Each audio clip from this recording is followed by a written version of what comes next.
প্রশ্ন করে দেখব যে ফোনকে কি আমি ব্যবহার করছি না ফোন আমাকে ব্যবহার করছে। এটা খুব গুরুত্বপূর্ণ প্রশ্ন। নমস্কার, সেলফ কেয়ারের আজকে আর একটা গুরুত্বপূর্ণ পার্ট নিয়ে আলোচনা করব। সেটা হচ্ছে আমাদের মানসিকভাবে স্বচ্ছতা আনতে ডিজিটাল ডিটক্সের প্রয়োজন। এই ডিজিটাল ডিটক্স কি?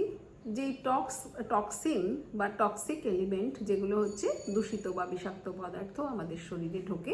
কিভাবে ঢোকে? ডিজিটালি ঢোকে। এবার ডিজিটালি ঢোকে বলতে কি হচ্ছে যে যখন আমরা অতিরিক্ত সময় ধরে স্ক্রিন টাইমে থাকি, সেটা মোবাইল হতে পারে, ল্যাপটপ হতে পারে, কম্পিউটার হতে পারে, ট্যাব হতে পারে, যে কোনো কিছুতে আমরা যখনই অনেকটা বেশি সময় থাকি তখনই কিন্তু আমাদের এই ডিটক্সের প্রয়োজন হয়। কারণ কি? দেখা যাচ্ছে যে অনেক সময় বলে অনেকে, তাহলে কি আমি ছেড়ে দেবো বা আমি বন্ধ করে রাখবো? না, টেকনোলজির ব্যবহার আমরা অবশ্যই করব, কারণ এটা আমাদের কিন্তু অনেক গ্রোথে সাহায্য করে, অনেকভাবে সাহায্য করছে আজকের দিনে দাঁড়িয়ে। সুতরাং আমরা কখনোই সেটা থেকে নিজেদেরকে আটকে রাখবো না, এটা করবো না, এটা আমাদের কোনোভাবেই সাহায্য করবে না সেইখানে এগোতে। তা আমরা মাইন্ডফুলি ব্যবহার করছি কিনা সেটার উপরে নির্ভর করব, সেইটার দিকে দেখব, সেটাকে ফোকাস করব।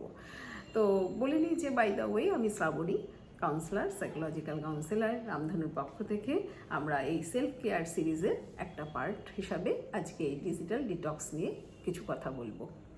তো এই যে জায়গাটা বলছিলাম যে অনেকটা সময় ধরে আমাদের এই অনলাইনে থাকা বা সোশ্যাল মিডিয়া ব্যবহার করা, এইসবগুলোর ফলে কি হচ্ছে, আমাদের ব্রেনটা ওভারলোডেড হয়ে যাচ্ছে। ব্রেন কি হচ্ছে, কিছু কিছু জায়গায় ডাল হয়ে যাচ্ছে। কেন হচ্ছে? কারণ অতিরিক্ত নোটিফিকেশান আসা, সেগুলো চেক করা বা স্ক্রোল করা, কোনো পারপাস ছাড়া যখন আমরা স্ক্রোল করছি সমানে, আমরা যেন কিছু খুঁজছি। কি খুঁজছি আমরা নিজেরাও জানি না। কোনো একটা যদি একটু ভালো লাগলো, তাকিয়ে দেখে সেটাতে আমরা একটু থাকলাম, কয়েক সেকেন্ড সেখানে ওয়েট করলাম, আবার পরেক্ষণেই পরেরটায় চলে গেলাম। এই যে ক্রমাগত স্ক্রোলিং করছি, তার ফলে কি হচ্ছে, আমার ব্রেন, আমার অ্যাটেনশন যে ব্যাপারটা থাকে, কনসেন্ট্রেশনের যে ব্যাপারটা থাকে, সেটা কিন্তু করতে পারছে না, ও মন বসাতে পারছে না। তাহলে এবার আমি যখনই এইটার মধ্যে বেশি থাকবো, আমাকে যদি পড়তে বলা হয়, আমি তো পারবো না। তারপর পড়তে গেলে সেই জায়গাটা কিন্তু স্থির হয়ে আমাকে খুব অ্যাটেন্টিভলি দেখতে হয়, কনসেন্ট্রেট করতে হয়, তবেই আমি সেটা পড়তে পারি, তবে সেটা বুঝতে পারি, চেষ্টা করতে পারি। কিন্তু এই জায়গাটা কিন্তু আমাদের ক্ষতি হয়ে যাচ্ছে। ক্রমাগত নানান কিছু ইনফরমেশান আসার ফলে আমি আমার চারপাশের মানুষদের সাথে যখন দেখি, নানানভাবে খুব সাজিয়ে গুজিয়ে ফটো, খাবার, বেড়ানো, সব কিছুর যখন দেখি, তখন অজান্তেই কোনো কিছুতে আমি কিন্তু তুলনায় জড়িয়ে পড়ি নিজেকে। তাহলে কি হচ্ছে, আমার ক্ষতি হচ্ছে একটু, আমি ভালো থাকছি না, আমার মনটা ডাউন হয়ে যাচ্ছে। আবার যখন এমন ধরনের কন্টেন্ট যেগুলো শুনলে, জানলে আমাদের মনের মধ্যে একটা নেগেটিভ অ্যাপ্রোচ চলে আসে, অটোমেটিক্যালি মনটা ভারাক্রান্ত হয়, সেটাও চলে আসছে এইগুলো দেখে। তাহলে কি হচ্ছে, অটোমেটিক্যালি যেন শিফট হয়ে যাচ্ছে বিভিন্ন ধরনের ইমোশনের মধ্যে দিয়ে আমার কিন্তু এই ব্যাপারটা চলছে, যেটা আমার ব্রেনের পক্ষে সম্ভব নয় প্রসেস করা। যে আমি একটা ইমোশন নয়, এখানে অনবরত চলছে, কোনো জায়গাতেই স্থির হতে পারছে না। তো যার ফলে কি হচ্ছে, আমাদের অস্থিরতা বাড়ছে। এই যে অবস্থাটা, এটাকে সাধারণত বলা হয় ডিজিটাল ফ্যাটিগ। একটা যেন ক্লান্তি লাগে, অনেকটা সময় যদি আমরা স্ক্রিন টাইমে থাকি, আমাদের একটা ক্লান্তি আসে, দেহে মনে সর্বত্র একটা ক্লান্তি, একটা অবসন্ন ভাব আমাদের আসে। তাহলে আমরা কি করব? আমরা চেষ্টা করব যে মাইন্ডফুলি এটাকে ব্যবহার করতে। আমরা আগেই বলেছি যে এটার ব্যবহার করব, তার কারণ হচ্ছে এটা আমাদের অনেক কিছুতে সাহায্য করছে, অনেক গ্রোথে হেল্প করছে, প্রোডাক্টিভিটি বাড়াতে সাহায্য করছে। তো আমি সবাইকে বলি যে যেভাবেই ভাবতে চাও যে আমি এই জিনিসটা সম্পর্কে জানতে চাই, সেটা একটা রান্না হতে পারে, সেটা বেড়ানোর জায়গা হতে পারে, হ্যাঁ, ঠিক আমি কোন জায়গাটায় যেতে চাই বা কোন বিষয় নিয়ে আমার ইন্টারেস্টটা আছে, সেটাকে আগে একটু দেখে নাও। দেখে নিয়ে সেই ধরনের ভিডিওগুলোই খোঁজ করো, এবং সেটা অনেকটা সময় ধরে যাতে আমি শুনতে পারি, বুঝতে পারি, এবং সেটা আমি কাজে লাগাতে পারি, তাহলে কিন্তু হচ্ছে আমার গ্রোথে সাহায্য হচ্ছে। একটা প্রশ্ন করতে পারি, ভাবতে পারি যে হ্যাঁ আচ্ছা, যেটা হচ্ছে, যে আলোচনাটা শুনছি আমি, সেটা কতটা লজিক্যালি। তাহলে কি হচ্ছে, আমি পারপাসফুলি ভিডিওটা দেখছি, তাহলে সেটা অবশ্যই আমার গ্রোথে সাহায্য করবে। আমি তো আমার প্ল্যান মাফিক, প্ল্যানটা আমার হাতে আছে, আমি সেই মতন করে এটা দেখছি, শুনছি, তো এটা করে নাও। যার যে বিষয়ে ইন্টারেস্ট আছে সে সেই বিষয় নিয়েই সেই টপিকটাকে চুজ করেই কিন্তু পারপাসফুলি ভিডিও দেখো। কখনোই রিলস বা শর্টসের দিকে খেয়াল করো না, একটু বড় ভিডিও দেখো যাতে তোমার অ্যাটেনশন স্প্যানটা বাড়তে পারে এবং তোমার বোঝার ক্ষমতাটা। কারণ যখন ছোট ছোট করে এরকমভাবে শর্টস আসে বা রিলস আসে, আমাদের কিন্তু গভীরে যে ভাবনার জায়গাটা আছে সে সেই অবধি পৌঁছায় না, কারণ অনবরত পরের পর আসছে। তাহলে তার পক্ষে সেটা সম্ভবই না যে সেই গভীরে যেয়ে প্রসেস করবে বা ভাবতে সাহায্য করবে।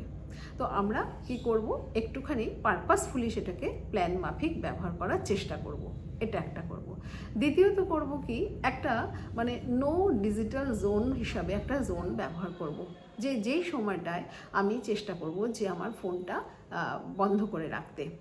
1 ঘন্টা হোক, আরও যদি কেউ 1 ঘন্টাও না পেরে থাকতে পারবো না এরকম একটা অবস্থা হয়, তার জন্য আমি বলবো শুরুটা 5 মিনিট দিয়েই হোক, যে আমি 5 মিনিট সরিয়ে রাখছি এবং যেই আমি পারছি 5 মিনিট আমার ফোনটাকে না দেখে বা না চেক করে আমি নিজেকে একটু প্রশংসা করবো, এই তো আমি পারলাম।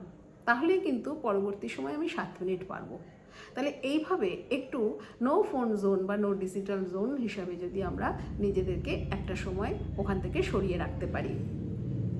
বাড়ি বাড়ি আমি প্রত্যেককেই বলি এবং আমরা নিজেরাও সেটা প্র্যাকটিস করি যে কোনোভাবেই খাওয়ার সময় আমরা ফোন বা টিভি এটার থেকে সরে থাকবো, মানে দেখবো না।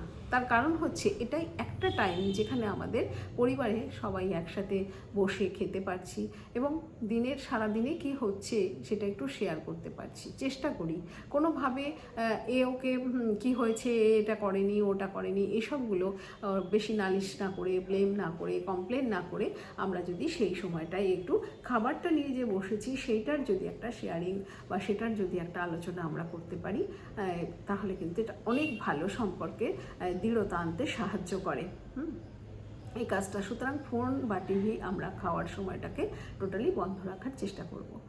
4 নম্বর যেটা করব সেটা হচ্ছে ঘুমের সময় আমরা ফোন কিন্তু কখনোই বিছনার সামনে বা বিছনার পাশে নেব না। অনেকেই বলেন যে আমার ঘুম আসে না, রাত্রে ফোনটা দেখি, 1 ঘন্টা ফোনটা দেখি, তারপরে ক্লান্ত হই, তারপরে ঘুমাই।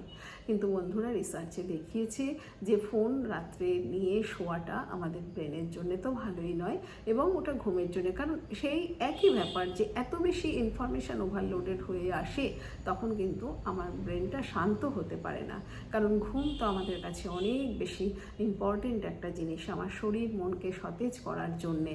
তো সুতরাং ফোনটা আমরা কিন্তু বেডরুমের বাইরে রাখার চেষ্টা করব।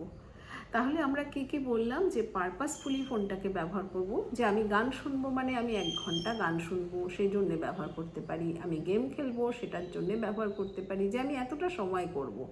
হ্যাঁ, তারপরে হচ্ছে আমি নো ফোন জোন বলে একটা জোন ব্যবহার করব, সেখানে ফোনটাকে আমি সরিয়ে দেবো। ঘুমের আগে আমি বন্ধ করে দেবো ফোন সরিয়ে রাখবো।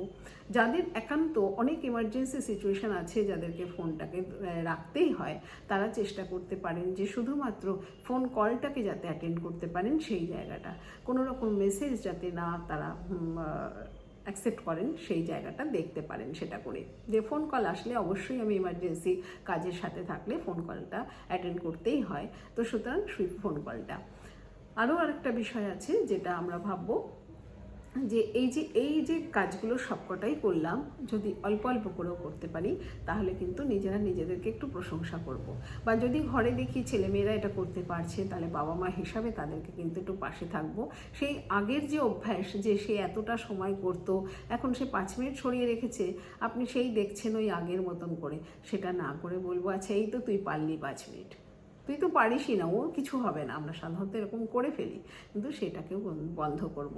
আমরা চেষ্টা করব, বলবো এই তো পারলি, তাহলে তুই পারবি, তুই আরেকটু চেষ্টা কর, এই জায়গাটা। এই সবগুলো যদি আমরা করতে পারি তাহলে কিন্তু আমাদের ডিজিটালি ডিটক্স হওয়ার সম্ভাবনা থাকে। আর তার সাথে তো নেচারে থাকা, বই পড়া, গান শোনা, বাইরে খেলাধুলা করা, বাইরে কোনো সোশ্যাল গ্যাদারিংয়ে মেশা, এগুলো তো অবশ্যই আমাদের আরও বেশি সাহায্য করে সেলফ কেয়ার বা গ্রোথ বা প্রোডাক্টিভিটি বাড়াতে।